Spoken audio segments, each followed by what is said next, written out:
motto of inspiring greatness. And today she's here to come and talk to you guys about that very thing, give it 100, to keep up with our motto for this particular summit. And if you guys remember last time, she was really down to earth. One of the things that I love about her and sharing her own story. She even got to the point where she started beatboxing last time. I don't know if she'll do that again. You never know. But you're in for a good treat, so I hope you guys are able to sit back and enjoy everything that she has to share. And without further ado, I want you guys to give her a great welcome. A great welcome. Well, first I want to say that I am honored to be standing in the presence of greatness. I do believe that you all represent greatness, so give yourselves a big round of applause this afternoon.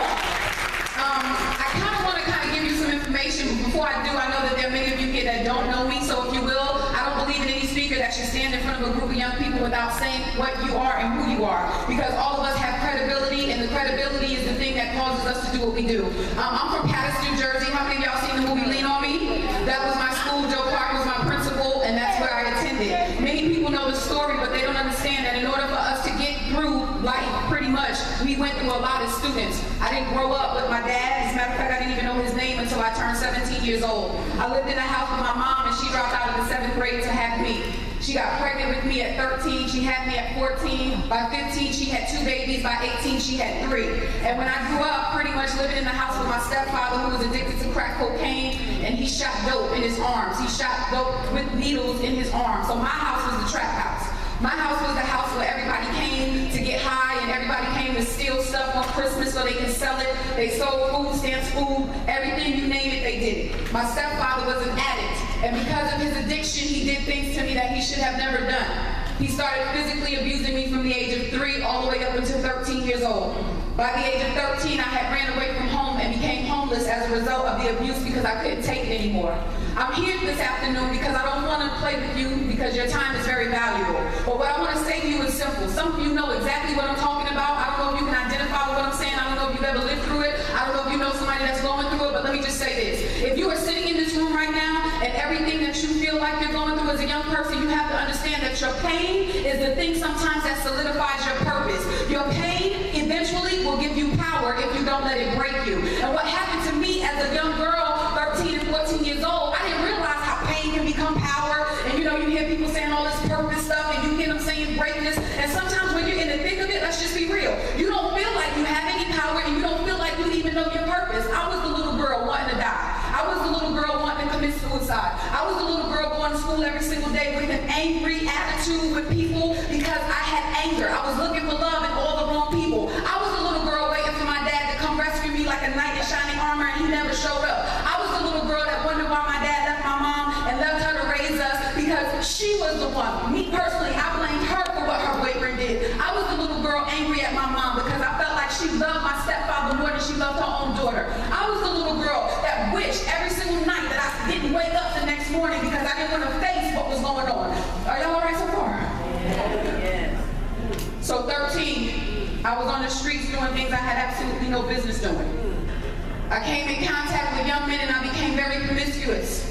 And not very promiscuous. Any level of promiscuity, having sex, is promiscuity.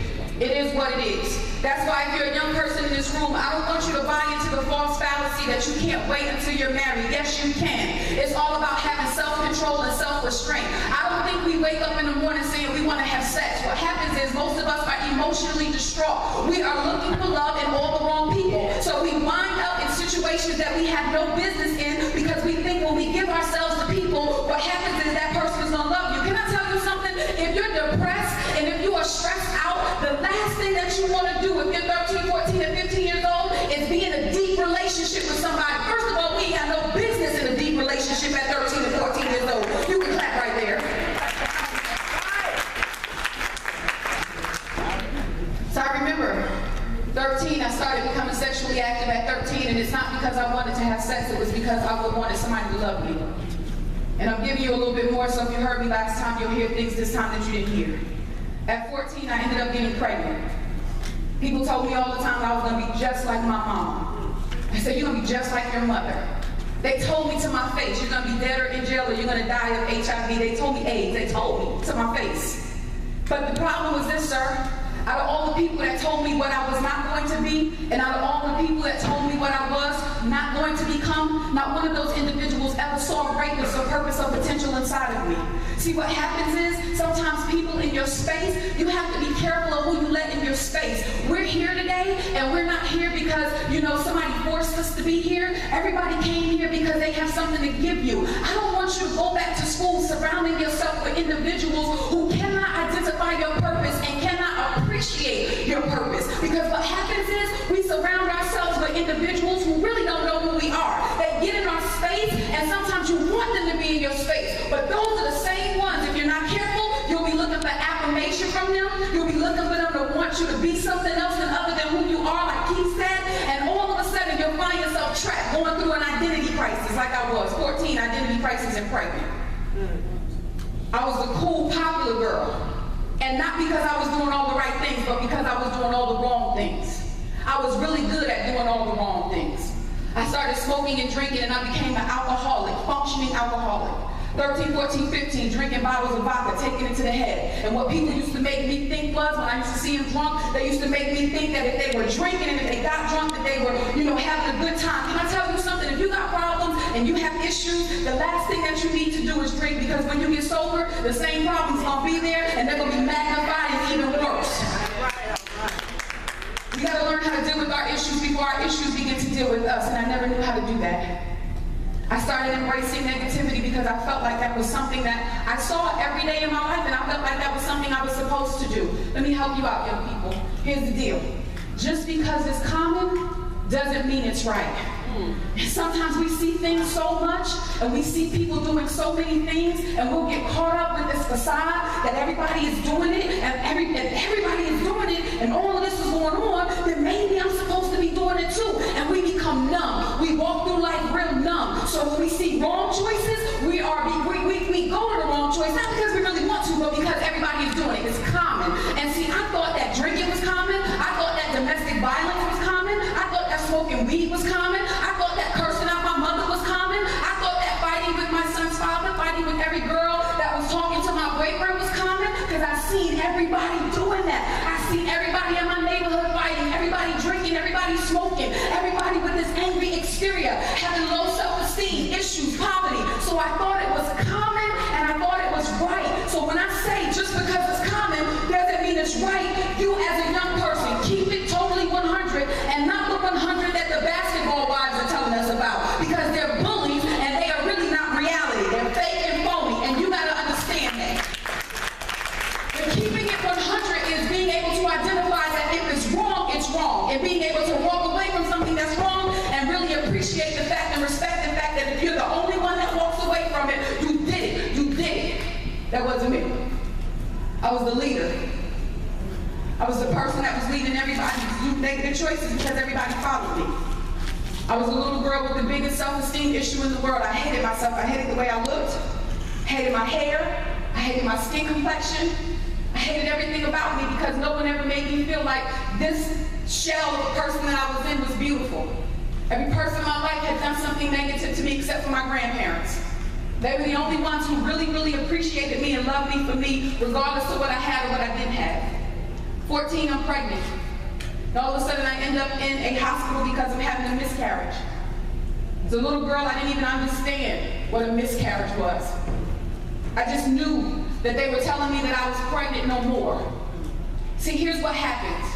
When we begin to engage in activity that's inappropriate, we start creating things in our lives that should not be there. And when we create those things in our lives, can I tell you, you see adults like this all the time. They have those shoulda, coulda, woulda stories, those things that they would have done if they didn't do this, or I could have did this if I didn't do that, or I should have did this if I didn't do that. And you cannot be that person. You can't be that person looking over your life because you made a decision at 13 and 14 and 15 that you are not emotionally ready to make anyway. Because here's the deal.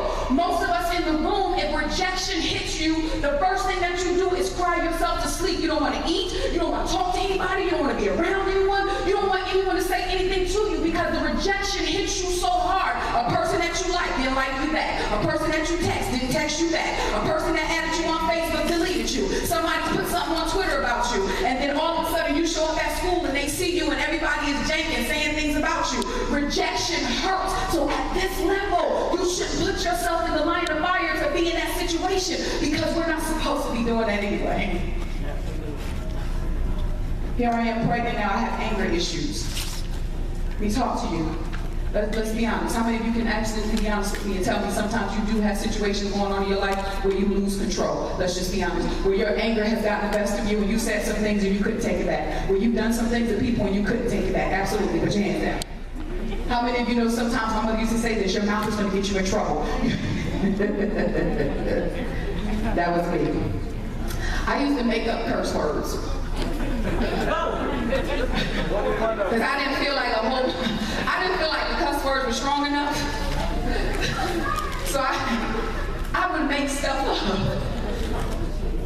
That's how angry I was. Let me tell you a little something about self-restraint. This conference is about keeping it 100.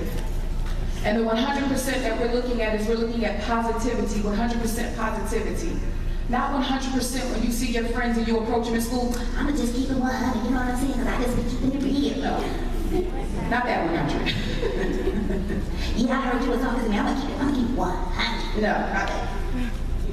The 100 that we're trying to say that we want you to keep is the 100% of you, the genuine you, who you really are. Because see, what happens is people will make you think that who you really are is lame. People will make you think that who you really are is corny. And so what happens is if you buy into the lie and if you start believing that stuff, then you won't give it 100% because you'll be afraid to shine. And so what happens is you'll be afraid to be the straight A student in school because being the straight A student, people don't like. People always want to complain about the straight A student. Let me tell you why they're really complaining. Because they're not straight A students. They don't like straight A students because they're not straight A students. And the reality is that when I say keep it 100, maybe you dress a certain way, maybe you look a certain way. You have to begin to embrace that. Because if you don't embrace that, then that means that you're not keeping it 100. After I had a miscarriage, I ended up back in the streets because my mother didn't want me to come home because her boyfriend didn't want me to come home. He said that every time I came home, there was too many problems and issues in the house. So they pushed me back out into the streets. When I got back out into the streets, I started hooking up with this dude who was a drug dealer. And I got myself in a situation, again, that I thought was common and right. He started to physically beat, verbally abuse me, did everything to me. I didn't even realize that I was a victim of domestic violence until I was in my 20s. Because everybody was doing it. I ended up pregnant by him at 16. When I got pregnant by him, he started getting other girls in the neighborhood pregnant. So now, I'm going through so much stress right now because I'm trying to figure out what in the world is really going on. I thought you loved me. I thought you loved me. Because everybody that I'm giving my heart to and everybody that I'm loving, they're not loving me back. And so, see, I'm not looking for people just to go around and just be intimate with. I'm looking for somebody to really connect with me and love me for me, but that never happened. So I began to hate me. And because I began to hate me, guess what? Anybody that was in my circle that was trying to help me, I began to hate them as well. Because I'm thinking like either you're fake, you're phony, I don't have anything for you. Everybody that has shown me love has already deceived me, betrayed me. So obviously there must be something wrong with me. So he started going to jail, going back and forth to jail. I was pregnant by him. I remember I would lay in the bed. He would stomp me in my sleep to wake me up. He would punch me in my face to wake me up. He would come home and I would catch him cheating on me. And because I caught him cheating, he would beat me up. He was a 5-time welterweight boxing state champion in prison. He would come home and he would punch me. Punch me in my ribs, punch me in my nose, punch me in my face, whatever he could do because he tried to break me. I'm just gonna be honest, I wasn't the little girl that would take it and I wasn't scared of him. But because I thought it was common, I stayed in it. I stayed in it for 6 years. I let this man strip me, to tell me to my face I wasn't nothing, to tell me I would never keep a man and that I would never be good for anybody. Because I let him say that. Let me tell you how powerful words are. When you start listening to what people say to you, and when you don't know who you are because you're not being 100%, you'll buy into the lie of what they say. See, I wasn't being 100%. I wasn't living 100%. I wasn't tapping into that untapped greatness that was inside of me. I wasn't authentic. I wasn't walking around saying I'm great. I wasn't walking around leaning back, leaning forward, saying I'm proud of myself. I'm a good person. G-double-O-DJ. I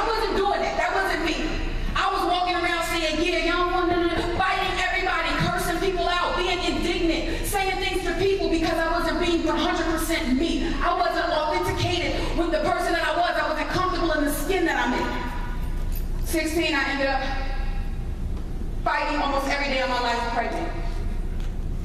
Here's the situation. Inside of you is two seeds, one called excellent and one called greatness. And so what happens is, life will come at you. Situations will come at you. Things at school will come at you. People will try to say things to you, even in your family, and it will come at you to smother the seed. Then you have conferences like this, where we'll come and we'll water that seed, and we'll say, you're great, you're excellent, you're authenticated. But then you'll go to school and you'll forget about this conference, and you'll conform with what everybody else is doing. And when they're nodding at songs that's talking about cooking up rocks and selling dope in the hood and all this, you'll be nodding. And when they're talking about little girls dropping it to the floor on a stripper pole and your girlfriend is kissing my girlfriend, you'll start dancing to it because you're not being 100%. Are you in this room with me right now? All right. And so what happens is, when you see that stuff, it has become so common that it's okay for us to listen to songs that we buy. I'll be in the truck. I'll be in the truck. No, you don't. No, you don't. Honestly, some of us live in the suburbs. Some of us drive in our parents' car that costs probably $60,000 to $70,000. In the trap, let me tell you what's in the trap. People who have forgotten to be 100%. People who have let other people talk them out of their destiny. People who have gone as far as creating genocide in communities where they're selling drugs to other people and stealing things from other people and downgrading neighborhoods. Guess what? We have to begin to understand what we're saying and what we're singing about. Because where I'm from, they have the Crips in the blood. It's real. And so when I go into my neighborhood and I see young brothers coming out the track and killing each other because of what they have on and the colors that they wear, what set that they represent, they're not being 100. And if we're not careful, guess what? Your mama won't even know it. But you'll pretend like you'll pretend like you've been initiated in some type of game. You'll be going to school doing all kinds of handshakes, not knowing what you're doing. And you'll be representing things and you will not be 100% because you just aborted the seed of greatness that was inside of you because you bought into the common, not right thing. So when I was with my son's father, the reality for me set in that he really didn't love me after he got locked up after probably about 13 times. When he got locked up the last time, I made a decision that I wasn't going to be with him anymore. But let me show you how the residue of my decisions follow me. See, every decision that you make from now will follow you for the next 10 to 15 to 20 years. The next decision that you make tomorrow, the next decision that you make when you go home, the next decision that you make when you decide to get on the phone and text someone on the phone and you use inappropriate text messaging, saying things to them, the next time you pull up your computer and pornography pops up and you don't shut it down, or when your parents go to sleep and you know on a certain channel at midnight, you're going to see something on television that you know is inappropriate, but you'll still watch it. Y'all all right? This is a keeping it real session. That's what Miss Ivy told me to do. And so now what happens is we have to challenge the greatness in you today because we only got a few hours. And my assignment is this. 16, I forgot that I was pregnant with my son. My stepfather locked me in a room because he was stealing my stuff. He stole my baby Pampers. I had a baby shower. He stole all the clothes that they bought me for the baby shower. He's stealing my son's bank so he can go and get some heroin so he can shoot it up in his veins because he was sick. When I caught him stealing, he decided that when I was looking out the window to see what was going on, that he was going to lock me in a bedroom. So he put a padlock on the door, and I'm watching this man run up the street with all my son's stuff. So I'm about to jump out of the window, forgetting that inside of me is a baby growing inside of me.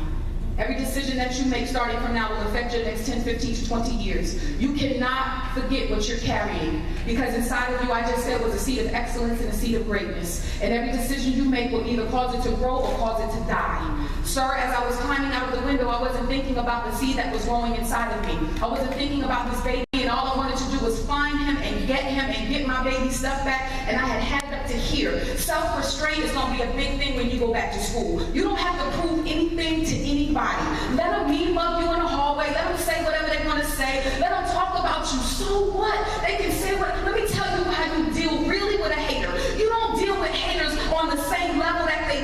you. When they say things to you or they address you that's not really, or they say something about you that's not really you, the only way that you can overcome it is you let the residue of your success speak for you. I don't have to say anything to anybody. You can hate because you'll be on my fan page later. You'll be on my timeline tonight. You don't have to worry about it. What you gotta do is you gotta understand that you're trying to preserve something, that you need to protect what's inside of you. Seed of excellence, seed of greatness. So I climb out the window. My mother sees me. She runs upstairs. I'm halfway out because I'm about to jump off the second floor porch so that I can catch him.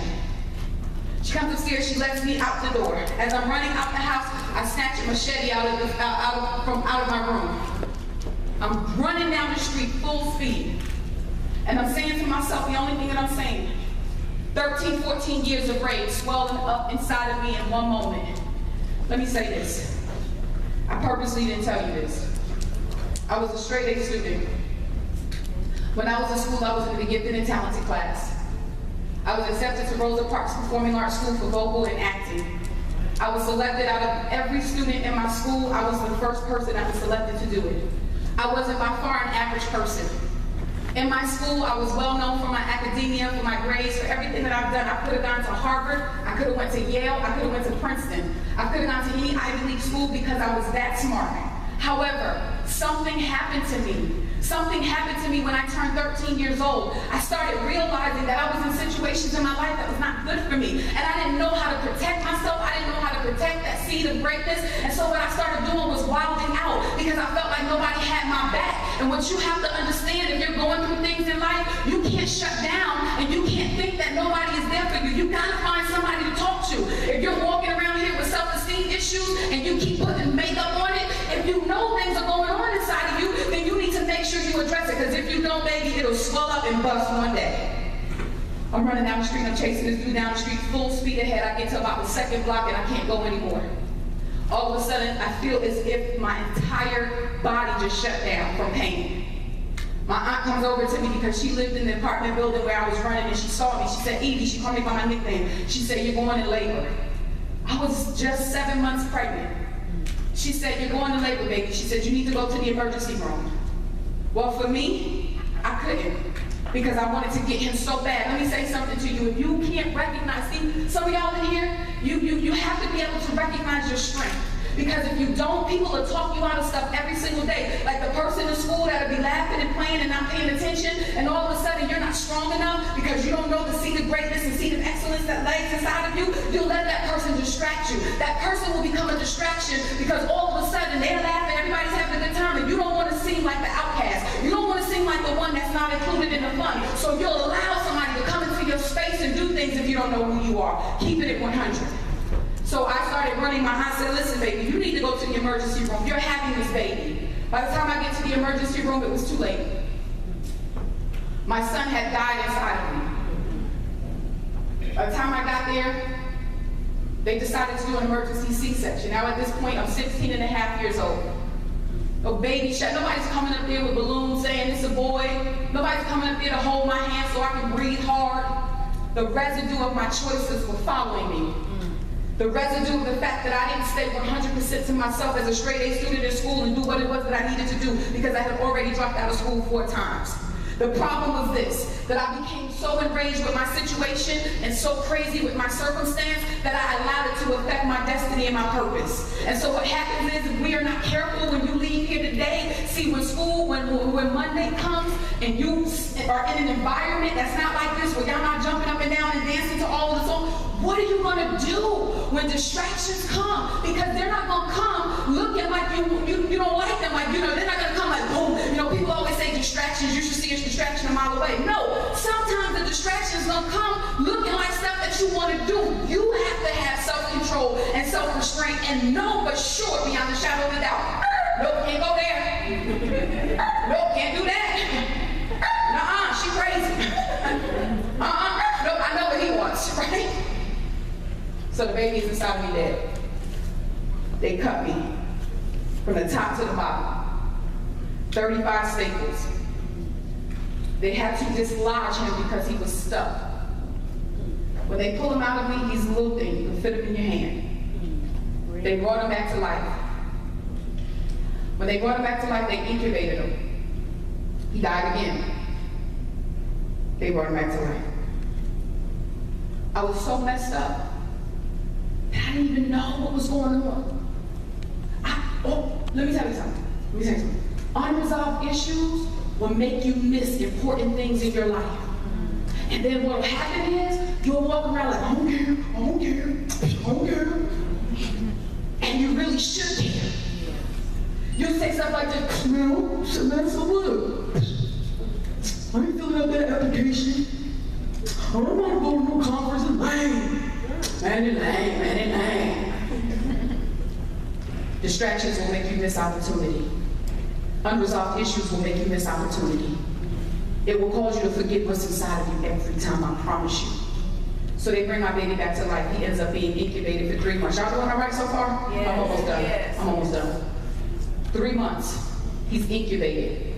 I can't touch him. I can't feed him. I go back home a week after I had a C-section. Who's waiting for me? My son's father. The first day I go home, we get into a fight. He hits me so hard that my incision tears. When I go home, I don't go back to the hospital because I'm in a situation that seemed common. Remember what I said to you, just because it's common doesn't mean it's right. When I go home, it's no calling 911. When I go home, there's no calling somebody to come and help you. It's survival of the fittest. You either fight or you're gonna get beat up. And so as I'm in the house fighting with this man, my baby is laying in the hospital. And in my mind, somewhere, sir, in the back of my mind, I'm thinking, this can't be right, because I had a moment of clarity. Here's the moment of clarity. Let me tell you when it comes. When you get sick and tired of being sick and tired. Yes. That's when the moment of clarity comes.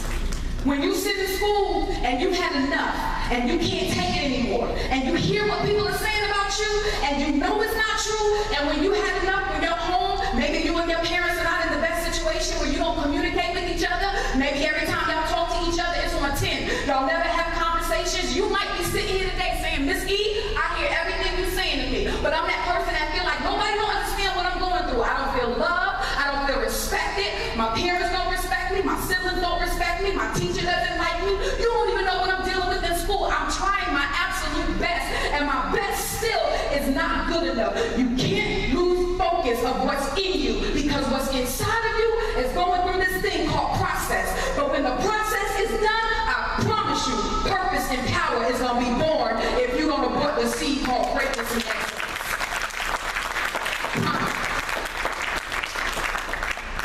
So then my son's father, he got arrested. I don't wish jail on anybody, but I promise you that was one of the best things that ever happened to me. It gave me enough time to think and come to my senses. When I brought my son home, here's what I thought, sir. I said, everybody's saying I'm going to be just like my mama. And the only way I can change that is if I change. Nobody can do this for me, and nobody can do this for you. And I really want you to be real honest. Because you know what? I'm sitting here telling you all my business because I'm being real honest with you. And I'm being very transparent with you. I want you to see. I want you to see this brick. I want you to feel the moments that I was in. Because here's what I need you to do. I need you to examine yourself.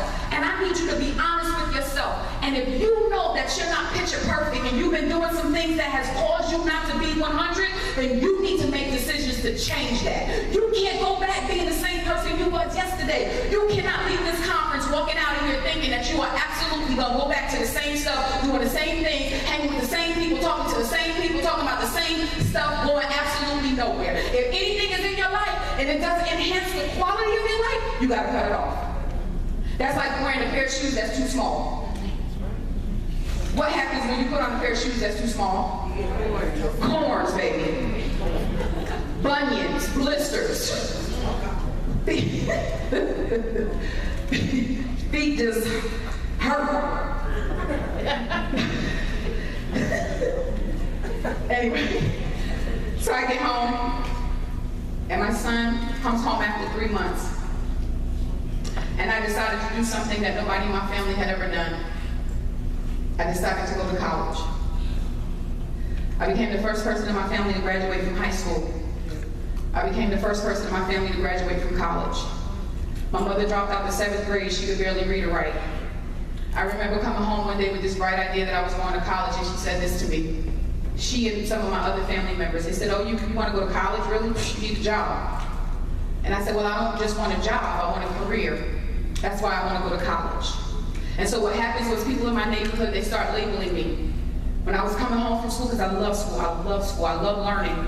I would come home and they would call me corny, a nerd, a geek. They would say things to me when I would walk through the neighborhood with my book bag. The same people that I was hanging with, they used to be afraid of me because I had an attitude problem. They couldn't handle my change. Can I tell you a little something about when you decide to change and do what's right? You're going to be ridiculed. People are going to talk about you and they might even laugh at you. But one thing that I share with people all over the country is this. If people can't handle your shine, y'all remember what I told you last time? You don't stop shining when people can't handle your shine. You continue to shine. If they can't handle your shine, you tell them to put some shades on.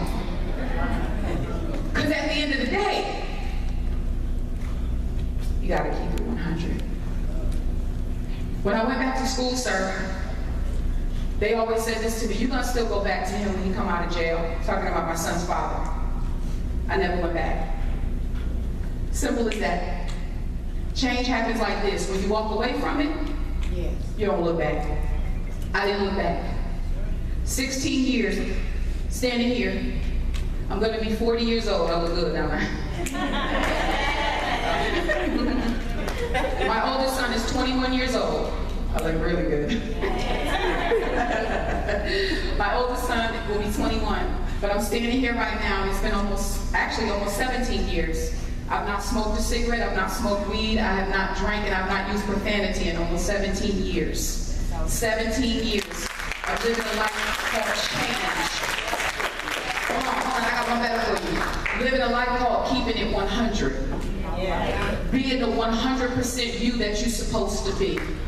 I went back to school, I ended up going to 2 years in business management. I didn't go to a 4-year institution. I could have, but I did not. I went to a 2-year community college. When I went to school for 2 years, let me just say this is a commercial break. It doesn't matter where you go, you just need to go. And when you go, you need to finish. And don't come out until you finish. Because it's not really important about where you go, but it's what you do where you go. If you go to online college, if you go to a school down the street, it doesn't matter. As long as you do the exact same thing that someone else does with your grade point average, you're going to make the same amount of money that somebody else has made. That name on that diploma doesn't mean anything. Your grade point average means everything. That's why you can't go to school all focused, because your grade point average is a thing that every single person in this country looks at. Military, jobs, and everything that you want to do in life. College, it's your grade point average. It's not your statistics. I don't care how good you are on the football and basketball team. They don't care about any of that stuff. Your grade point average. Because if they really want to recruit you, the first thing that they need to make sure of is that you have a good enough what? Grade point average. So what happens is we get all messed up and we don't really know what's happening because we're not being authentic and we're not being 100.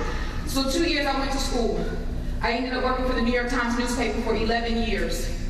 The 11 years that I worked for the New York Times newspaper, I received 10 promotions.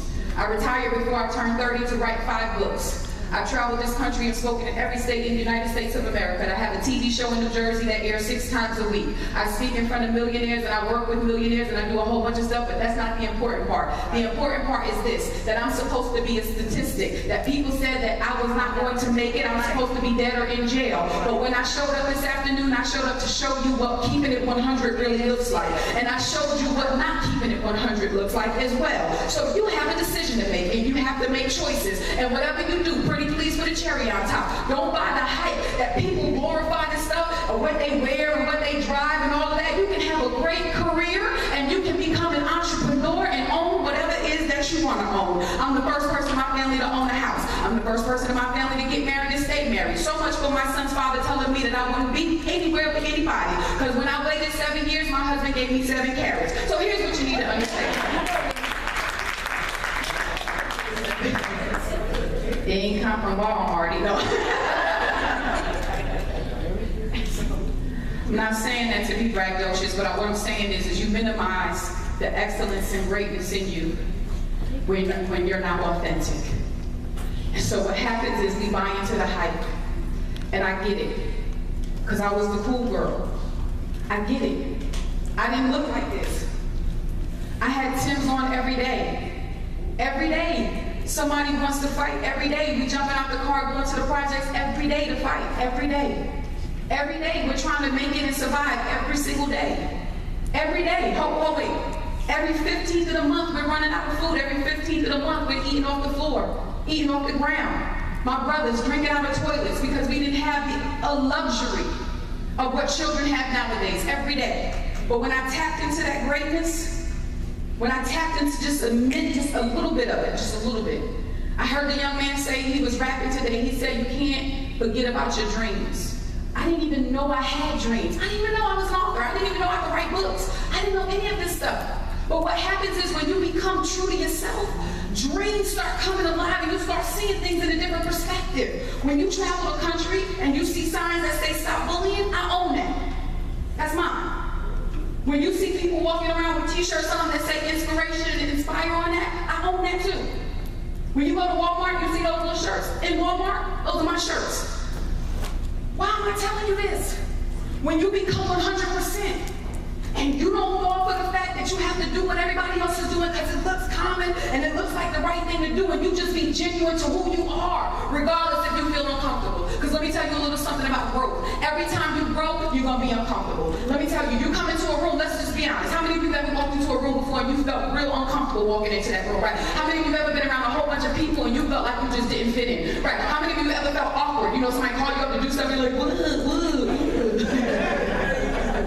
Confidence just messed up. Confidence. You know you can dance, but when it came time to dance, you just couldn't put it together. You're like, I don't even know what I did that. Like I knew that dance. I'm pregnant. I'm doing that dance at home. Be honest. How many of y'all be honest? How many of you ever taken the test before you thought you did well on that test, and when you got the test back, you didn't do as well as you thought you did here? What happened to your confidence? Somebody tell me what happened to your confidence level. Goes down. Goes down. Can I tell you a little something about people? People will always try to make your confidence go down. People, certain people. You know what people would say to me all the time? Look at your hair. They would pick with my hair because my hair was beautiful. But because they didn't have it, they was trying to mess up my confidence. They would look at me and they were like, oh, you got all those freckles on your face? So I went home trying to scrub them off. But they were beautiful, and they knew they were beautiful, but because they didn't have them and because they didn't look like me, that's what they tried to do. They tried to mess with my confidence. They would say stuff like this: who you look like? You don't look like nobody in your family. You must be adopted. They were messing with my confidence. Don't let people mess with your confidence. Stay 100. Stay 100% true to yourself. Because at the end of every single day, first of all, number one, it doesn't matter what people say about you. Because in the end, like the gentleman said, it's only what you respond to. And your response means everything. How you respond is the thing that's either going to make you or break you. The choices that you make, everything that you do, when you leave here, just do a quick assessment. Analyze your life and say, you know what? What's inside of me that has to go? Who am I around that needs to go? Who keeps saying stuff to me that I know it's not right, but I keep buying into it and listening to it, and I'm not being 100%. And that's what real change is. Knowing what to fix and fixing it. Thank y'all so very much. I love you so very much.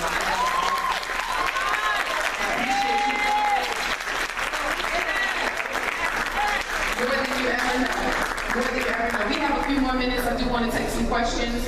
If you guys have any questions, I do want to take them. I hope you know how much. The welders, the people who are entrepreneurs, bringing home 6 figures, the individuals that are in the music industry, that are the producers, and the people that are behind the scenes that are really making the money because they're getting residual income. Every single time a song is played, they get paid. Every time a movie is on, they get paid. So when you understand what truly being 100% is, it'll change your perspective.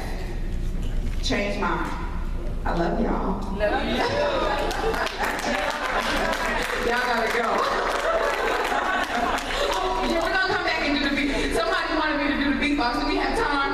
If they don't, we gotta get the other group in. They're waiting in the hallway. See y'all later. I'll do it when y'all come back. In the big room.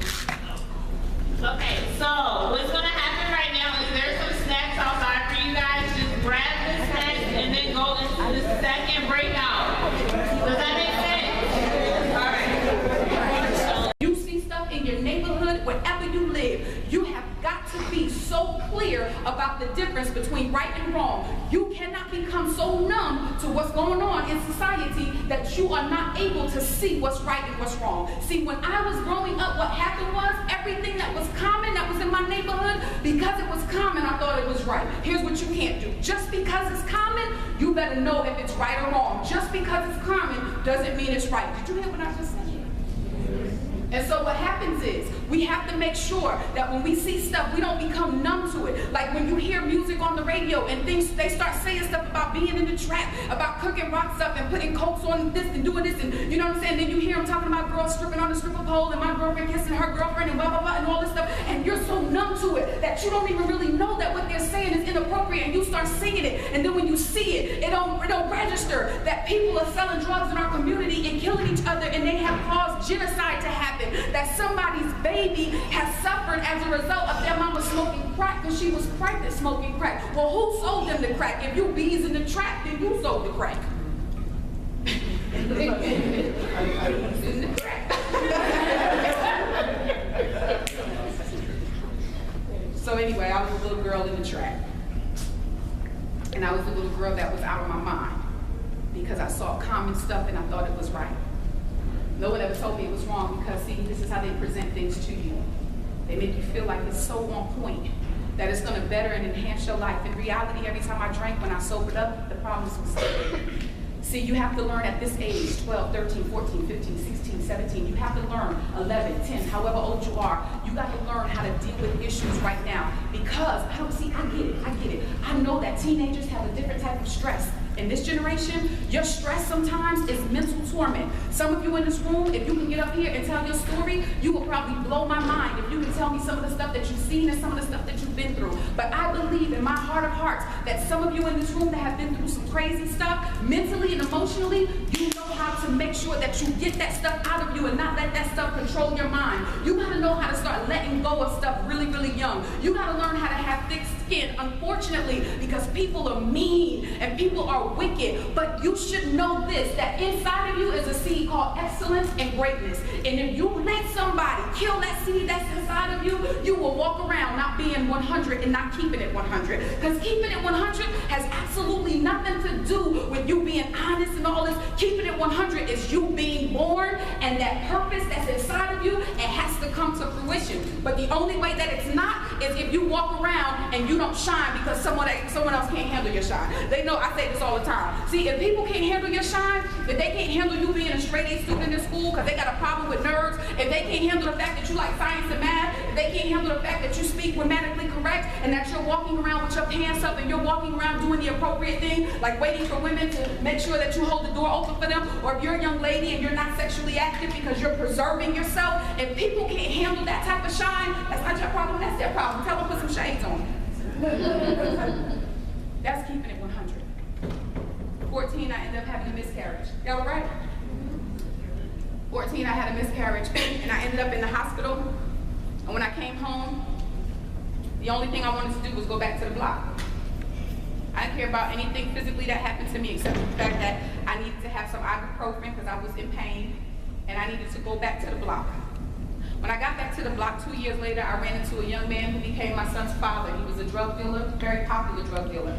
As a matter of fact, he was so popular that anything went. I let him do whatever he wanted to do to me. He disrespected me to the 10th power. He was also very abusive.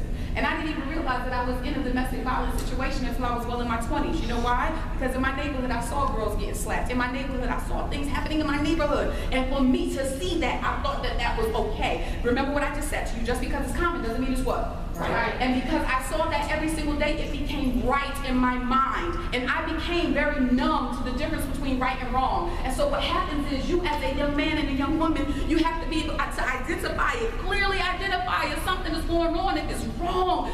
You have to make up in your mind whether or not you're going to follow it and do it, or whether you're going to have to be strong enough and equipped enough, because you know that inside of you is growing this thing called excellence and greatness, to be able to walk away from it and not engage in it because you understand that's going to potentially affect your next 5, 10 to 15 to 20 years. See, I didn't know that. I didn't know any better. So what I did was I didn't recognize the fact that inside of me was this big potential thing called greatness and excellence. So I wasn't preserving the fact that I needed to be 100 true to myself first of all, and 100% true. Let me say this, I was a straight A student. I was a little girl in school that always knew the answers. I was a little girl in school that loved to write. I got so many requests and so many certificates. My mom would come to school, she couldn't read or write because she dropped out of school in the 7th grade. So I would be embarrassed when she came to PTA meetings because she made me look silly and crazy. She would yell at me, she would curse me out, she would embarrass me in front of my friends. And when she would come to school, she couldn't fill out the paperwork. I had to read everything for her. And I was always walking around thinking, man, what's wrong with her? You know, seriously. So 13 years, I'm thinking, man, at some point in her life, you know, this has been going on for so long. I mean, come on, like, really wake up, lady. This is what I'm thinking. As a straight A student, I could have gone to Harvard, Yale, I could have went to Princeton. I was always in a gifted and talented class, always. My teachers would take me on trips to expose me to things that were right. However, I saw so much negativity that my choices became very few, because what happens is, let me tell you as a young person, you will live in the moment if you're not careful. And you have to be very careful not to live in the moment. The moment will get you all the time if you are not clear on what the moment is. See, if you think that what you're in right now is going to be like that forever and ever and ever and ever, then you're going to get messed up. But if you understand that what you're dealing with right now is only a momentary affliction that eventually is going to go away, then that's called vision. When you have vision and you can see that what you're in is not going to mess you up, because I tell people like this, whatever your circumstance and situation is, it does not dictate your destiny. So you have to be 100 at all times, whether you're wrong or whether people think you're wrong. I'm sorry, whether people think you're wrong, but you know you're right. You know you're right. Because see, some people will make you think you're wrong because they don't want to do right, especially your peers. My mom would come to school. I got accepted to Rosa Parks Performing Arts School.